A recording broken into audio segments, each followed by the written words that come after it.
Start the September 28th, 2020 City of Tualatin work session. Today we have 3 items on our work session agenda. The first one being a fun one, the very exciting Tualatin Moving Forward bus tour and quarterly update.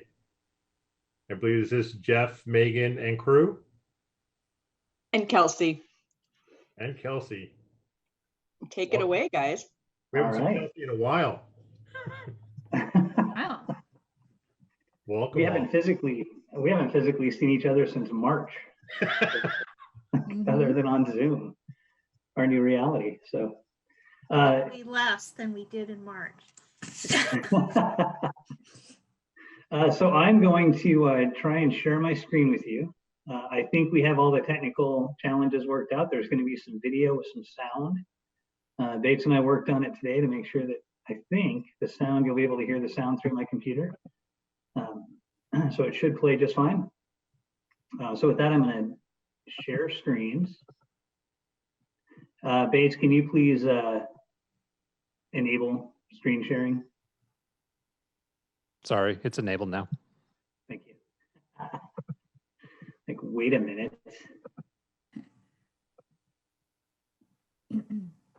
All right, can everybody see my screen? Great. We won't know whether the sound works until we get about a couple of slides in, and then we'll have some video, and then we will know. And Megan is standing by with the same PowerPoint presentation loaded as well. So if the whole world collapses on us, Megan will save us. That's our plan. So with that, I'll get started. So Jeff Fox, Public Works Director, here tonight with Kelsey Lewis, the Deputy Program Manager for the bond program. And I created a background with Una driving a bus. I'm not sure that she's a great driver, but we'll find out. So, and with that, we'll dive right in. See if this goes. Yes. So last year, about the same time, we were on the bus, and it was pretty darn fun. We got to drive around the city and hang out together, clearly closer than 6 feet, and clearly nobody was wearing a mask. The world has changed a teeny bit this year. So in honor of our bus tour, we put you all on a bus, which this is probably my favorite slide in our whole presentation, because I just think it's pretty darn awesome. So let's get started. So Kelsey and I are going to take turns tonight. Each time we go to a stop, there'll be a map, and you can see the overall kind of what's next. And we'll try and transition this as smoothly as possible. Kelsey will be often saying, next slide, or Jeff, wake up, or something to that effect to try and get my attention so I can advance the slides. And I think it'll go smooth. The one thing I can say is we probably won't get lost tonight. I don't remember if you remember last year, but we turned to go up to Siletz and Boone's, and I was like, no, take a right. And the bus driver was like, I think it's to the left. We got there. So one advantage of a virtual tour is we shouldn't get lost. So, and with that, Kelsey will be our first tour guide starting at the Tualatin Public Library. That's right. Thanks, Jeff. Again, Kelsey Lewis, Deputy Program Manager and Management Analyst in Public Works. Our first stop is here at the Tualatin Public Library. And the reason we're starting here is to showcase the collaboration amongst lots of different staff and committees and our consultants to create sidewalk art stamps for the projects that we've been building as part of Tualatin Moving Forward. So, next slide. This here is showing you the setup in our illustrious library, where we have the Makerspace 3D printer, which helps us make these sidewalk art stamps. So this is the beginning of the process where we bring the sidewalk art to life. Next slide. So here is some examples of these stamps, and you can see the machine, which is called a carving there on the left side. And these are a few of the stamps that we've done so far. Next slide. Can I pause for a second? Could you hear that sound? Perfect. Good. Then the sound works. I'm not sure I heard the sound, so we'll see. So this Okay. one, let's go ahead and play it. Sorry. It's okay.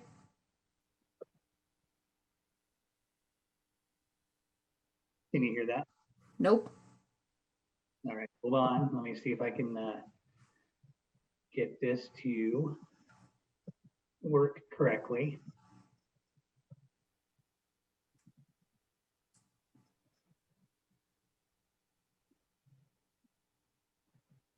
Bear with me for just a second.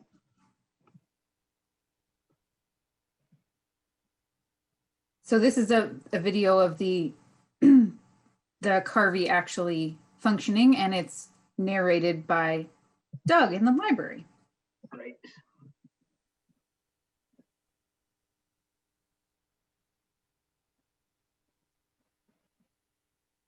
Oh, I know where it is. Hold on just a second. We did this earlier today. This is Slight this year's version technical of getting delay. lost. Yeah. This is this year's version of getting lost. That's because I said something. Let me get to screen sharing, and I believe I can tell it to share computer sound. I think that's what we want. So let's see if it works. For its maiden voyage in the Carvey. Success. And now we make sure that the machine is nice and calibrated. At this point, we want to make sure all our settings are correct, including the thickness of the material, making sure it's clamped in properly and positioned and nice and secure, and that we have the right size and type of bit. Each will cut differently. And then we get her going. And the first step when the Carvey begins is it has to calibrate and home itself. You'll notice on the clamp in the foreground on the left, there's a small metal insert that the drill has to position itself over. And once that's all good to go, it begins carving. And this process to make a stamp of this size takes about 4 to 5 hours, depending on the complexity of the design and the depth, which in this case is about 1/4 to 1/3 of an inch.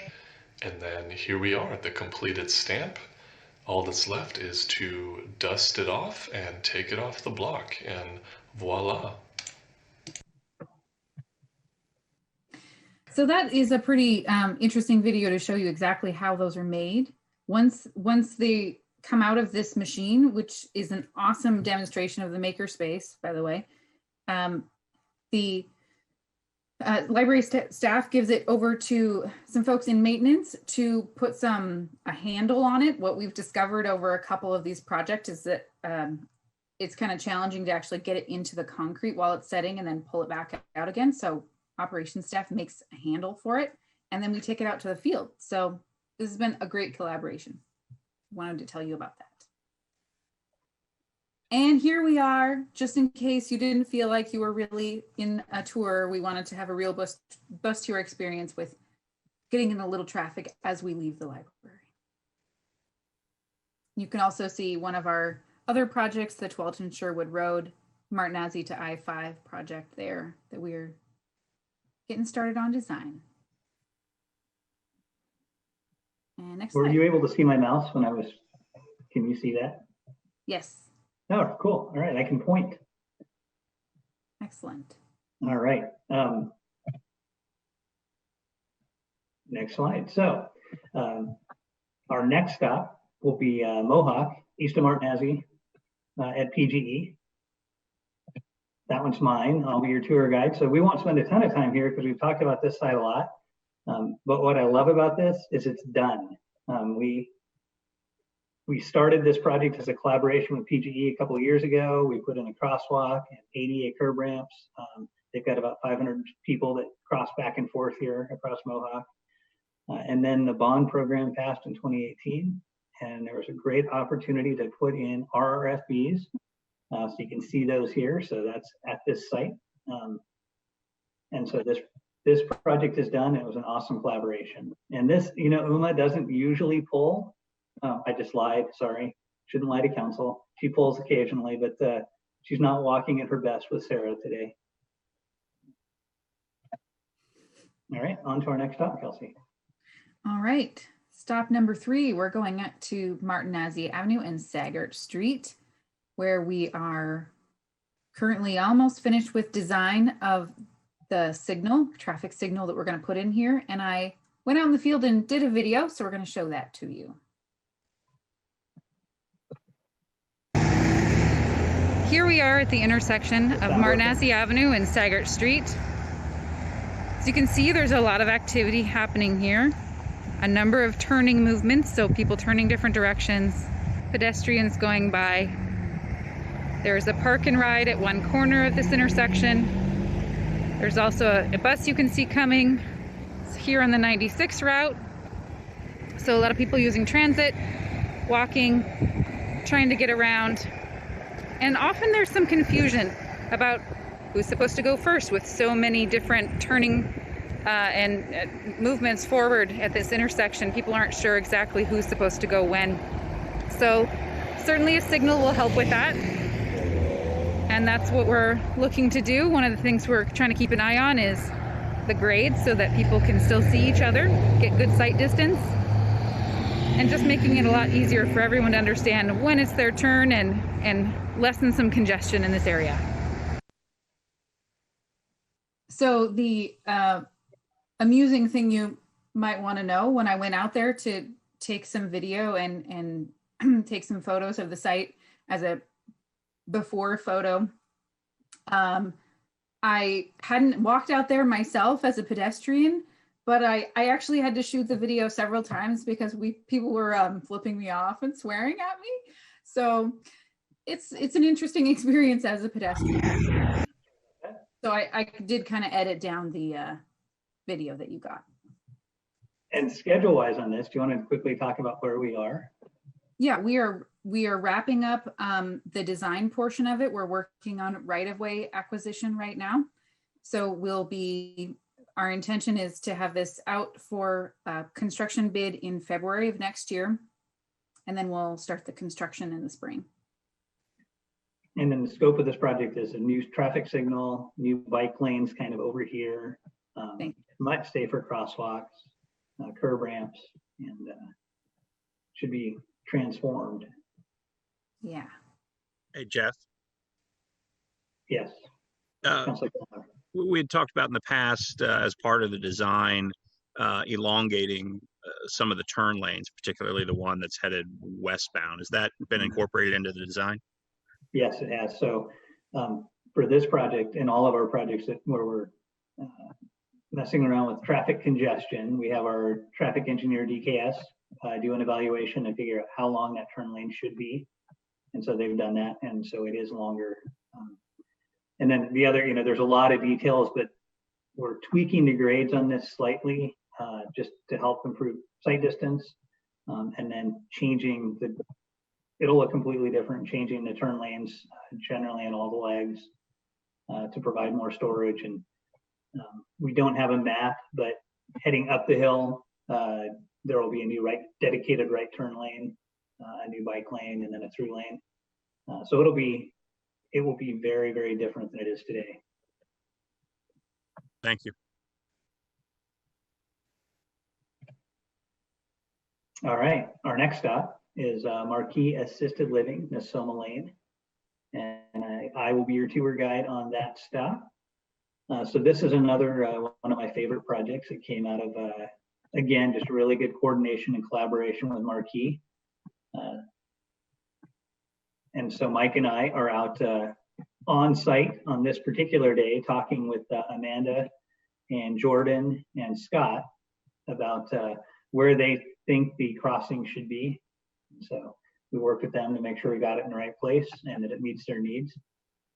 We don't have a larger picture, but one thing to note on this is there's a crosswalk at Boone's Ferry in Nosoma.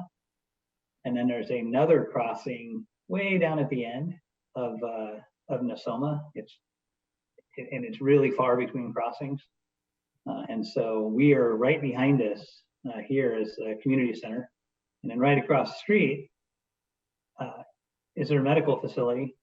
And until we do this project, there's not really a great way to get across the street to get there. So that's what this project is going to do. It's going to provide a mid-block crossing just about right where we're standing, basically extending this walkway from the community center across Nosoma with RRFBs and making it a whole lot safer and more direct for folks to get across the street. So we do have a short video on this one.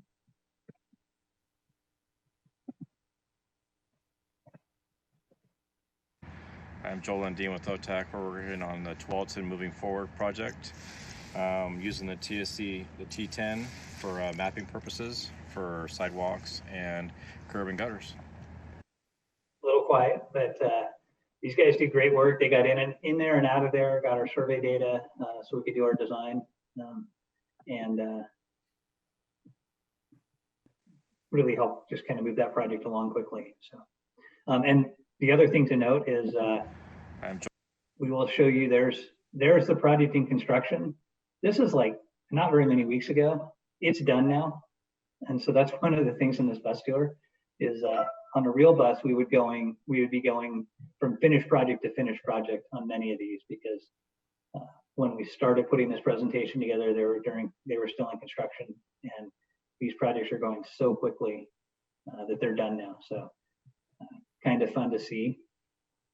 This particular project, again, here's the community center, here's the crossing, here's the other side.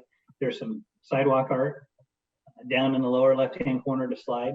You can see that the art is called Good Boy Dog by Casey Wilson, sorry. So that's kind of one of the fun things to see on this whole program, is just seeing the sidewalk art scattered around town. All right, next stop will be Kelsey's at 90th and Kaiser. This one has several videos. Yeah. So go ahead and, yep. So this one is a little bit of a unique project because we chose it specifically related to the pandemic response. We have a lot of first responders and medical community out there doing really important work, and we wanted to, in addition to the rest of our community who we want to have be safe, this is particularly helpful for those folks who are working on the front lines right now. So if we want to go ahead and listen to the video, give you a little feel. This is the dangerous part. In order to be seen, you have to step all the way out here. So traffic is coming this way, sees you. So you're... Oh, I just stopped that, sorry. I was trying to turn up the volume a bit. It's a little quiet.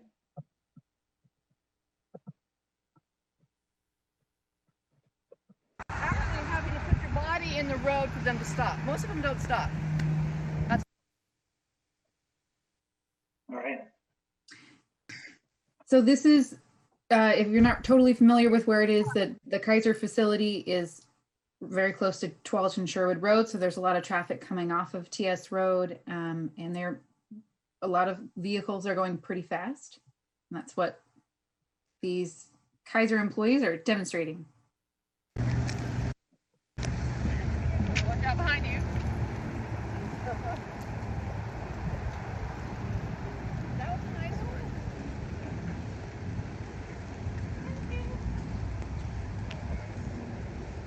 I know.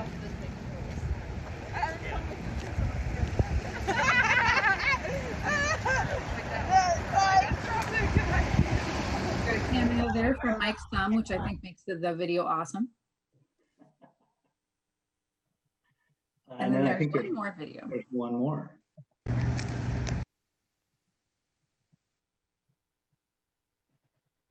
Turn this up as loud as it'll go. So tell me what benefits you think you'd see from enhancing this crosswalk. The main benefit will be employees' safety as we cross the road.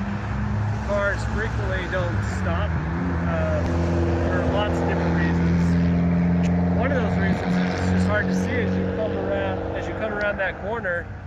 You may not see somebody who's halfway across the crosswalk.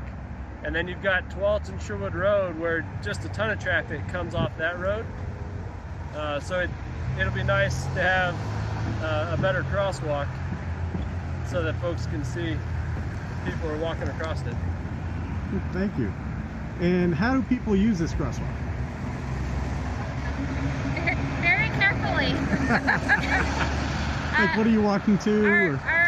All the staff here and a lot of the patients will walk across this crosswalk to either go for a walk on our mini trails in the neighborhood, or our patients, there's not a bus line that stops in front of the medical office, so they actually have to go from the other side of this parking lot that's over there ways. So there's a lot of people that have to cross this way to get to this facility.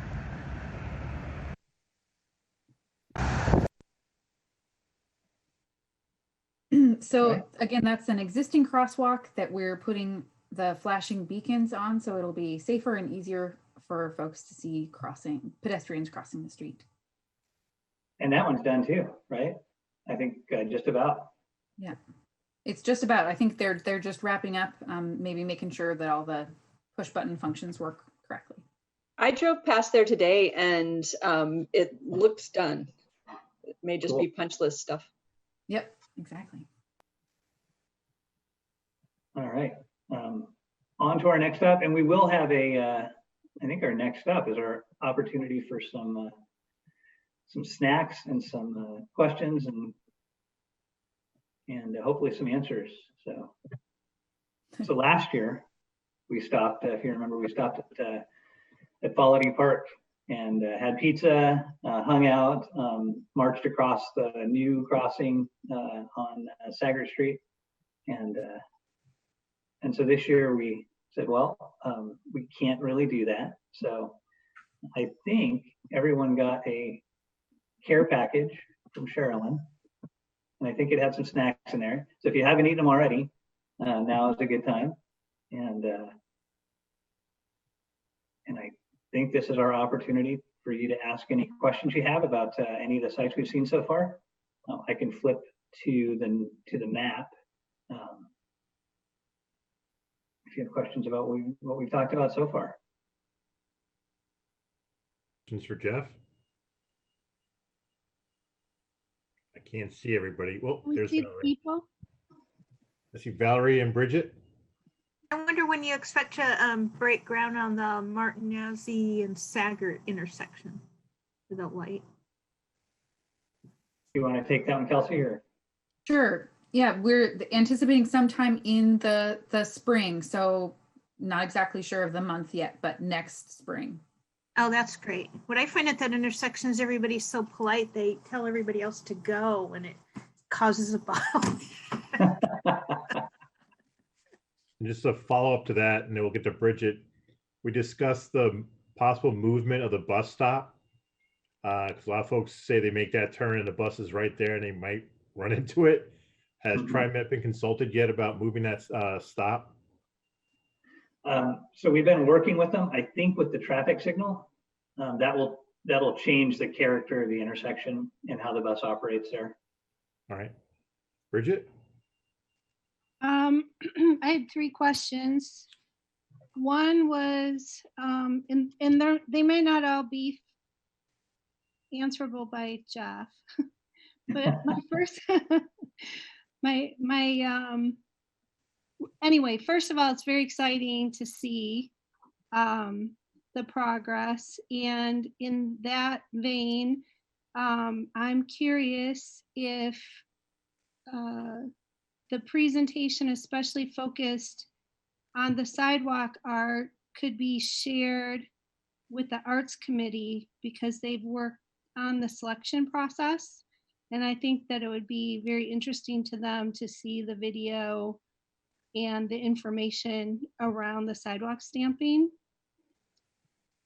That's my first question. Do you want me to do all of them, or do you want me to stop? I'll let Megan George jump in on that one. Yeah, just really quickly. So our plan is to snip this portion of tonight's video recording from the council meeting out and upload it to YouTube so that we can share the virtual bus tour.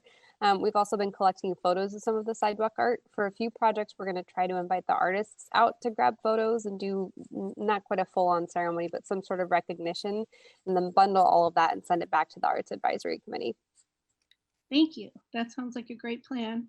You guys are way ahead of me. And then my second question might be for all of us is I'm curious why we don't have bus transportation stopping at the medical center itself. That seems curious to me. Or if there's a way that we can help make that happen. I don't know if I have an answer for that tonight. I can't remember where the bus line runs along there. It sounds like it goes across the street, and I know at a lot of other hospitals and medical centers, the bus will pull in, especially with people with, mobility issues and things like that. So I'm just curious. I just would like to think about that as a group of us as leaders. And then my third and final question, which is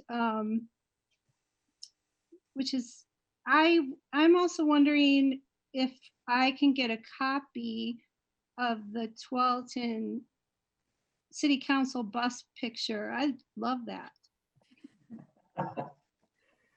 I'm sure we can make that happen. Thank you. And thanks for all the hard work you guys did. Thank you. All right, if no more. And then I had one more final question. I was going to save it for council communications, but on my last PAB meeting, we went over the summary of the CDB Community Development Block Grant funding, and I know it was last year's tour, but can you show us where that was on the map? And what, how it helped contribute to, it was nice to hear in the reports for that funding, Tualatin mentioned, and money going towards our community from those block grants. And just a reminder that some of the money is coming towards us and where it's going. All right, so real quickly on this map, can you see my mouse, my cursor? So we got CDBG grant money to essentially reconstruct the sidewalk from about 72nd down to 65th. And so that's what we spent those dollars on. Thanks for helping with my announcement. Any other questions? Sounds quiet. Take it away. All right, we've got four more stops. So I will advance the slides or step on the gas pedal on the bus. All right, so our next stop is here at 90th and Sweek. So just up the road from the 90th and Kaiser crossing is this one. This is also a crossing in RFB. And there's a pretty cool video if you haven't seen a sidewalk or concrete being poured. So we'll go ahead and show the video.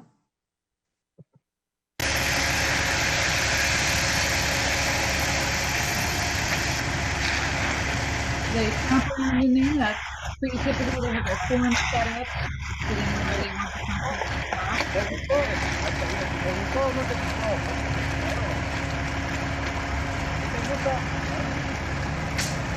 It looks like they're just playing around in the mud, but it's a pretty important process to get it right. And so that's right there at 90th and Sweek.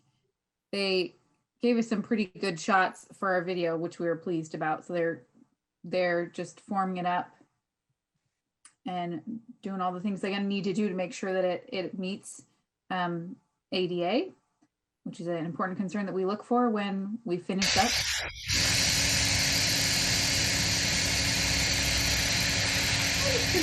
Construction labs.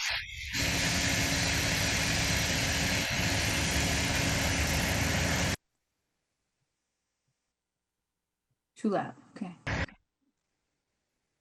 All right. You want me to go ahead and play these just straight through, Kelsey? Yeah. All right.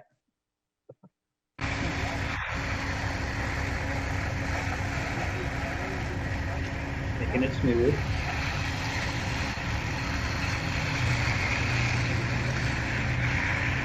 This is the part I always mess up. Go ahead. So this is the part I always mess up when I'm pouring concrete for myself. It never turns out like they do. And then there's one more, right? I think there is one more. Maybe Nope. it's just photos. Yeah.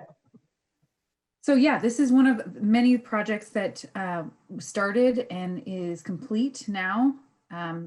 Pretty fast project. You can go by there now. It feels all finished. We're just finishing the punch list on a number of projects, including this one at 90th and Sweek. But it's all finished. You can check it out. And one of the things I learned when I came to this area just to get some photos is how much traffic and how many people there are parked in this area. So it's great to have a crossing that people can get around as pedestrians. Yep. I'll add just a couple other things. So RFPs here, new curb ramps. This crosswalk looks totally different now. It's continental striping when you go out there. There's a lot of folks live over here in these condominiums and apartments, and then this is really the direct route to Community Park. Mm-hmm. All right. Next stop is on Tualatin Road. We're saying between 105th and 115th, which is closer to 112th and 115th. And so this one, again, when we took these photos just not very long ago, a couple weeks ago, they went really fast. So it's basically done. So this is at 112th. There was an existing crosswalk here. If you've driven out there or walked out there, you know that it's really hard sometimes to see people. Cars sometimes drive a little bit too fast. So this will really provide a safe crossing for folks to get across the street. The RFPs will let them stop traffic before they cross. And so there's a center island right there, and they reconstructed that to meet ADA standards. New curb ramps. So this this sidewalk on this side is one of the wider sidewalks. I think it's about 10 feet wide. So it essentially is a trail, and then they can cross here to get across the street. And it looks completely different today. So if you get a chance to drive around, you won't recognize it from these pictures. So. All right, and this also has sidewalk art, and I love this picture. So there's Mike McCarthy, the proud dad, and the artist, Timothy McCarthy. And his art called Happy Deer. And so I was super happy they laid down on that sidewalk to get this selfie. So pretty darn fun. And down in the corner, you can see the original drawing, and you can see how it turned out in the concrete.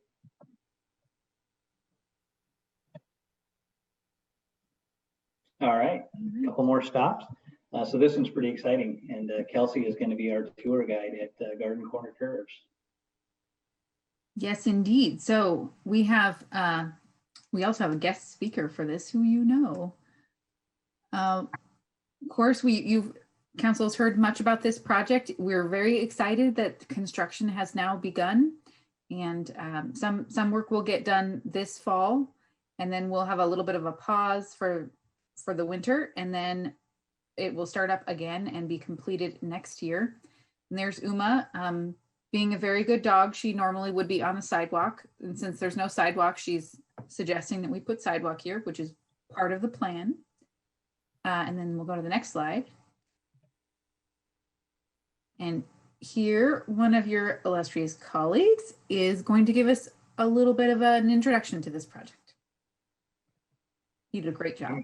Let me turn up the volume. All right. I'm Robert Kellogg from the Tualatin City Council, here to explain the Garden Corner Curves project. This project was born in 2012 when members of the IBAC Citizen Involvement Organization petitioned the city to do something about the road that you see behind me. There is no room for bike paths, and pedestrians have a very dangerous time coming through this corner. It separates two neighborhoods, and drivers have had a couple of crashes on this road due to dangerous conditions. The project improvements are going to include a multi-use path for bikes and pedestrians, as well as widening the roadway and pedestrian improvements to ensure the safe crossing of this road. The city very much looks forward to completing this project with this first step. Ground broken. Yay! So this is where your your care package is useful, we would love for you all to take part in this virtual groundbreaking. That's what the bucket and the sand is about. So we're all very excited and hope you are too. I can see Councillor Kellogg. Yep. Oh, I can see. Your shovels. Excellent. We've wondered about many different ways to do a groundbreaking for this project. And although this isn't what we, of course, any of us would have planned, we're still really excited about it. And Councillor Kellogg, we're all very impressed that you did that video in one take.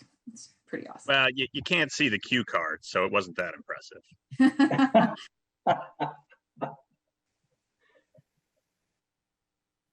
So thank you all for playing along with your shovels and pails. It's a fun picture from here. So thank you. It is. Ground broken. All right, Kelsey, back to you. Yeah. Thank you guys for making us be part of it. It's fun for us. Good. That's the idea. We really wanted this virtual bus tour to feel as inclusive as we could make it.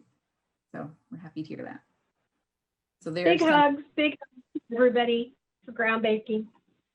Big hugs. Virtual hugs. So. Yep. So these are some construction photos of work actually going on out there. So on the left, you can see a big saw cutting machine.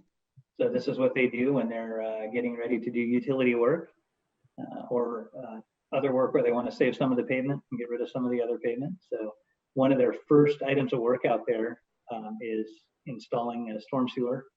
And so they saw cut out the trench lines, go in there and excavate it out, and then install the pipe.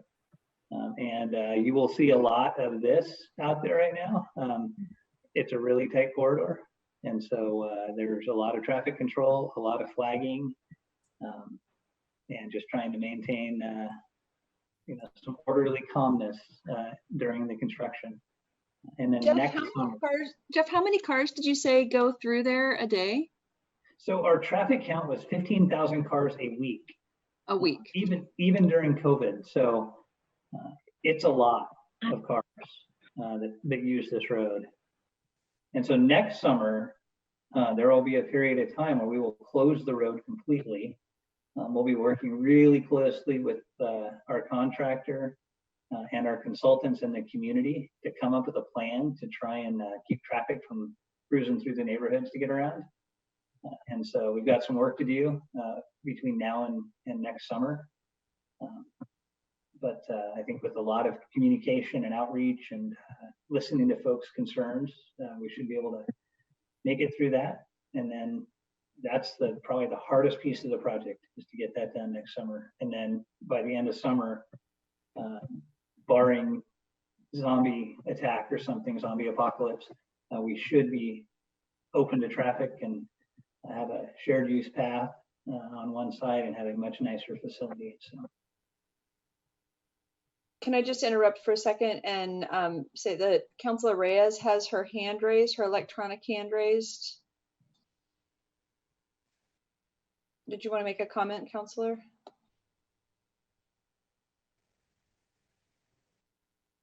Councilor, you're muted.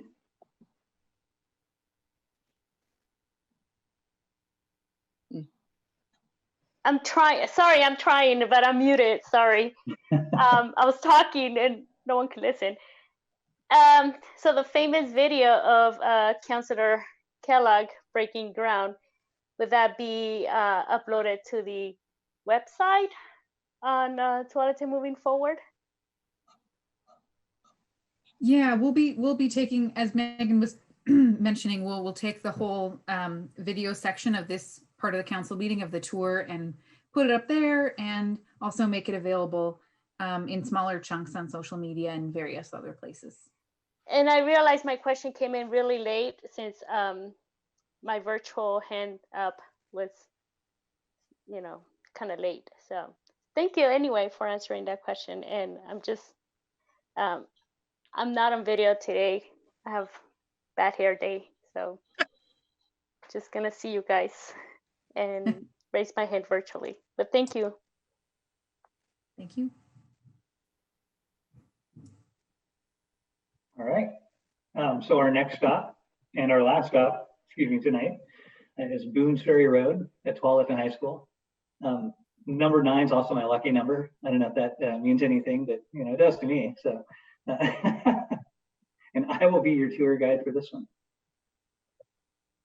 So this project is another pretty exciting project. It looks a lot different now than it did when we took these photos. Also, they are going pretty darn fast. So this one builds a new sidewalk along Boones Ferry Road and a crosswalk with rapid flashing beacons at Alabama Street to get across safely across to the high school. We also, because we had a contractor coming out here to do this work, we bid this project with our pavement maintenance program this year. So we're doing a big overlay along a lot of Boones Ferry, all the way up past Sagert Street. And so we have the same contractor doing that work. And here are some photos of the project being constructed. I believe if you go out there now, you will see much of this complete. We have not done the overlay yet, so we were cruising along just fine, and then all of a sudden we took a week off for this weird thing that I don't know if it's ever happened in Western Oregon called a wildfire smoke that shut us all down. So we paused for a week. It felt like a year. It was really only a week, but they are back at it. It's supposed to be really nice weather this week, and so our hope is that they will get the majority of the work done this week and next week. So, but you can see this is looking north along Boones Ferry, and you can see the new pedestrian crosswalk and the island refuge to keep folks safe as they're crossing this road. This is one of our busier roads. And then there will be new curb ramps on each side, rapid flashing beacons. Down in the lower left-hand corner, I just pointed with my hand, which I'm certain you can't see. There is some artwork. So there's some sidewalk art by Allison Craner called Sun and Moon placed here. I'm not sure if we have a picture of the actual placed work, but that's the art that the stamp was made from. And another piece of art out there is called Wolf and Owl. And I don't know if I'm going to say her name correctly, China Hader. And here are the contractors. Right here, this is Jackson Industries as our contractor out there getting ready to pour the concrete, place a stamp in the sidewalk.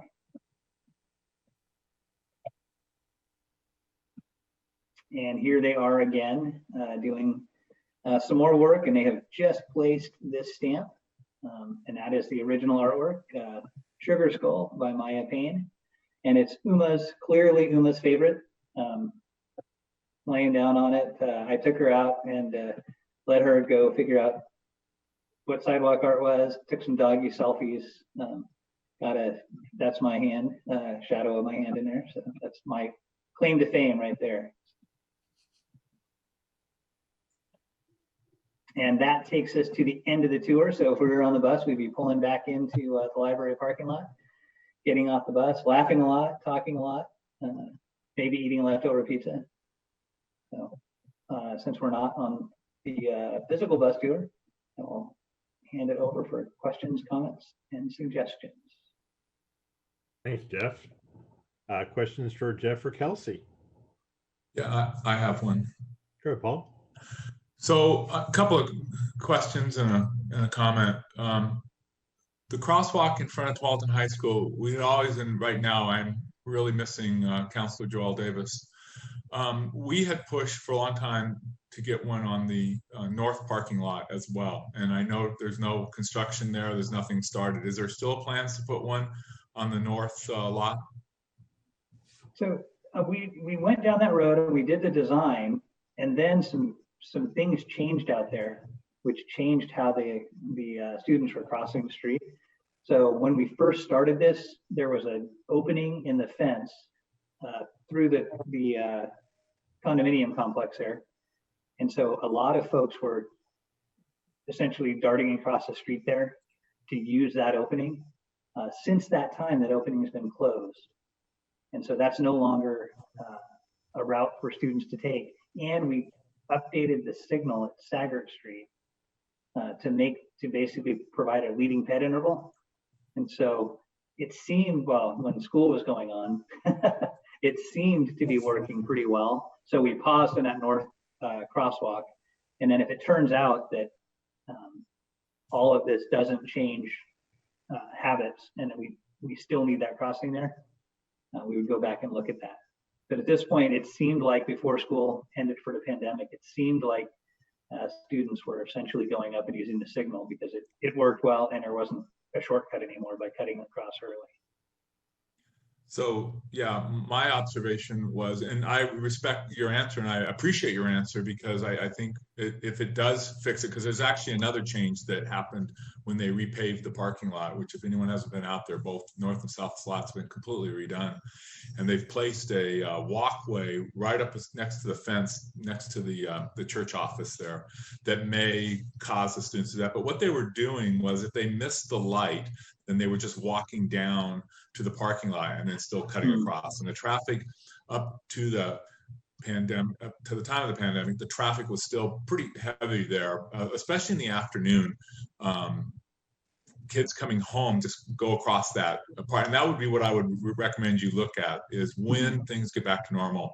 It's at the end of the school day, they come out of the school, and rather than go down to the intersection across, they just cross at the parking lot because they're just going down a ways. They then cross it at IBUC. There's a heavy flow of traffic there, and I don't know if we'll ever have the ability to put in a crosswalk there, although that would be high on my list to put a crosswalk as well in my little wish bucket.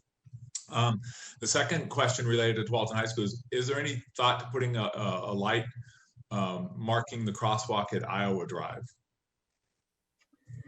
So we will be back in, I think, the second meeting in October to talk about our neighborhood traffic safety program for 2021.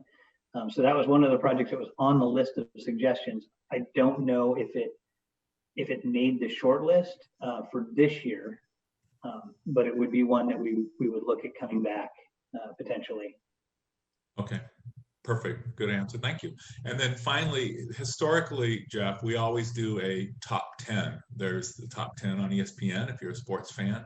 And I would add to your top 10 list, of course, the one that, and Councilor Kellogg was instrumental in assisting me when I was just a novice on how to get involved with our city government. And our homeowners association, which originally asked for, because it had been promised by the developer, the crosswalk at Dogwood and Grants Ferry, which is under construction. It's coming along nicely. It's looking great. And thank you very, very much for those of us who live in that neighborhood and the people who live across the street who go down to a trailway that crosses through that watershed area behind Victoria Gardens, go up into Victoria Woods and go over to the high school and do the trail that is there between Byram Elementary and Tualatin High School. So that's my top 10. All right, thank you. Other questions, comments? Can't see everybody, so. Oh, hey, thanks, babes. I'll say so. Valerie. Oh, I just want to thank you for the tour and the cookie and the bucket and the dirt. And I'm just so excited, like Robert, that Garden Corner Curves, that's such a, and the high school, there's some of these that are just so great and gonna be so helpful for the safety of our community. Thank you. Other questions or comments? Okay, I just got two quick ones, Jeff and Kelsey. One, the new speed feedback mechanism on Tualatin Road, has that fully been configured yet? Because you're getting some weird results when people drive by. It is not. So we Mike McCarthy reached out to the contractor today to let them know that it was not reading correctly. So all right, they must have just installed that. Yeah, they did. Yeah, just. Yep. Mm-hmm. So, all right. That'll be part of their punch list to get that right. Yeah, because I'm hearing from the folks in my neighborhood here, you know, a lot of us are laughing at the feedback and stuff, and that they're not in sync with what the speed limit is and what you should be doing and stuff like that. Great.